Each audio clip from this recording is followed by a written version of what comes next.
Saudara-saudariku yang terkasih, hari ini Jumat 7 Februari 2025. Saya Romo Sika dari Paroki Santo Yusuf, Surabaya.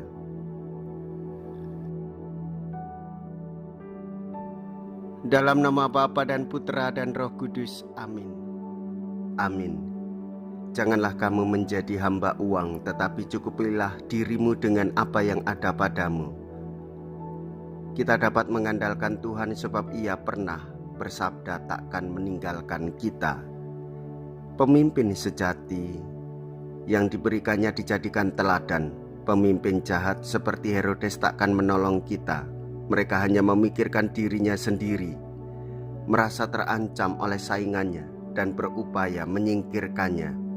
Tetapi Yesus selalu beserta kita.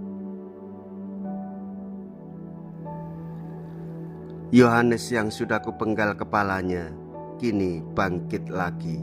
Mea culpa, mea culpa, mea maxima culpa. Marilah kita berdoa.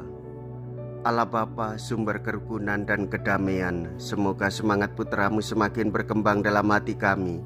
Berilah kami rohnya, agar kami saling menolong dan membantu, membina cinta kasih dan kerukunan, hidup dalam persaudaraan.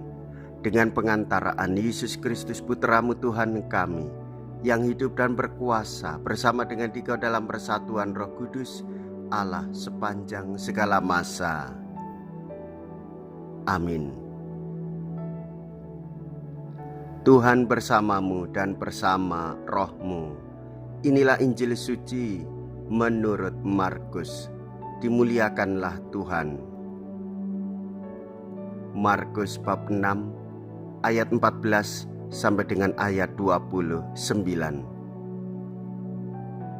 Pada waktu itu, Raja Herodes mendengar tentang Yesus, sebab namanya memang sudah terkenal, dan orang mengatakan, Yohanes Pembaptis sudah bangkit dari antara orang mati, dan itulah sebabnya kuasa-kuasa itu bekerja di dalam dia. Yang lain mengatakan, dia itu Elia. Yang lain lagi mengatakan, dia itu seorang nabi sama seperti nabi-nabi yang dahulu. Waktu Herodes mendengar hal itu, ia berkata, bukan, dia itu Yohanes yang sudah kupenggal kepalanya, dan kini bangkit lagi. Memang Herodeslah yang menyuruh orang menangkap Yohanes dan membelenggunya di penjara berhubung dengan peristiwa Herodias, istri Filipus saudaranya, karena Herodes telah mengambilnya sebagai istri. Karena Yohanes pernah menegur Herodes, tidak halal engkau mengambil istri saudaramu. Karena kata-kata itu Herodias menaruh dendam pada Yohanes dan bermaksud membunuh dia, tetapi tidak dapat. Sebab Herodes segan akan Yohanes, karena ia tahu bahwa Yohanes adalah orang yang benar dan suci. Jadi ia melindunginya. Tetapi setiap kali mendengar Yohanes, hati Herodes selalu terombang-ambing. Namun ia merasa senang juga mendengarkan dia. Akhirnya tiba juga kesempatan yang baik bagi Herodias, ketika Herodes pada hari ulang tahunnya mengadakan perjamuan untuk para pembesar, para perwira, dan orang-orang terkemuka di Galilea. Pada waktu itu, putri Herodias tampil lalu menari, dan ia menyukakan hati Herodes serta tamu-tamunya. Maka raja berkata kepada gadis itu, mintalah daripadaku apa saja yang kau ingini, maka akan kuberikan kepadamu. Lalu Herodes bersumpah kepadanya, apa saja yang kau minta akan kuberikan kepadamu, sekalipun itu setengah dari kerajaanku. Anak itu pergi dan menanyakan ibunya, apa yang harus kuminta? Jawab ibunya, kepala Yohanes Pembaptis. Maka cepat-cepat ia pergi kepada raja dan meminta, aku mau supaya sekarang juga engkau berikan kepadaku kepala Yohanes Pembaptis dalam sebuah talam. Maka sangat sedihlah hati raja. Tetapi karena sumpahnya dan karena segan terhadap tamu-tamunya, ia tidak mau menolaknya. raja segera menyuruh seorang pengawal dengan perintah supaya mengambil kepala Yohanes. Orang itu pergi dan memenggal kepala Yohanes di penjara. Ia membawa kepala itu dalam sebuah talam dan memberikannya kepada gadis itu. Dan gadis itu memberikannya pula kepada ibunya. Ketika murid-murid Yohanes mendengar hal itu, mereka datang dan mengambil mayatnya lalu membaringkannya dalam kubur. Demikianlah sabda Tuhan. Terpujilah Kristus. Saudara-saudariku yang terkasih, kuasa dan kewibawaan Yesus terkenal di kalangan masyarakat waktu itu, sehingga Herodes pun mengetahuinya. Dan ketika kehadiran Yohanes Pembaptis, ia sebagai pemimpin teringat akan masa lalu yang tidak ingin diganggu. Ia menaruh dendam, menaruh kebencian.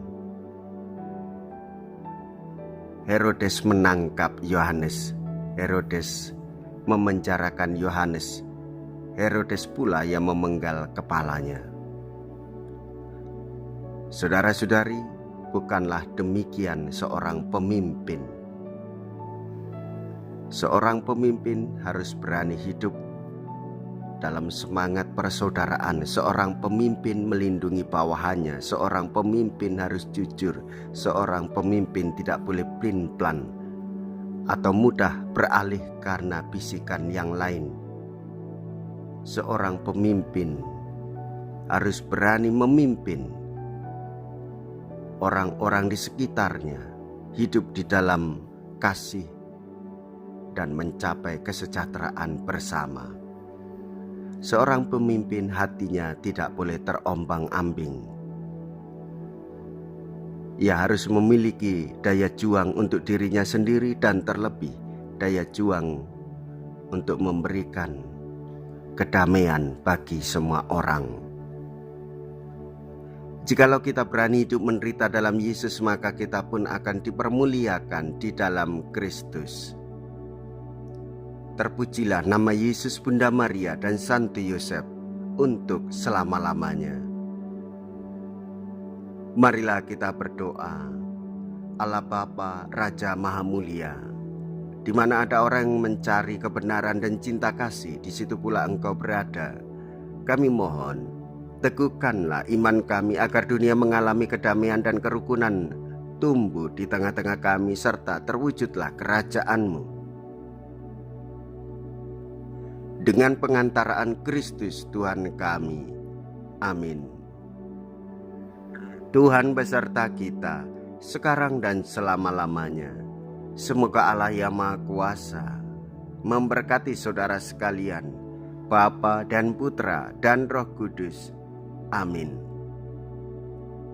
Saudara-saudariku yang terkasih, pergilah. Ibadah sabda sudah selesai. Syukur kepada Allah.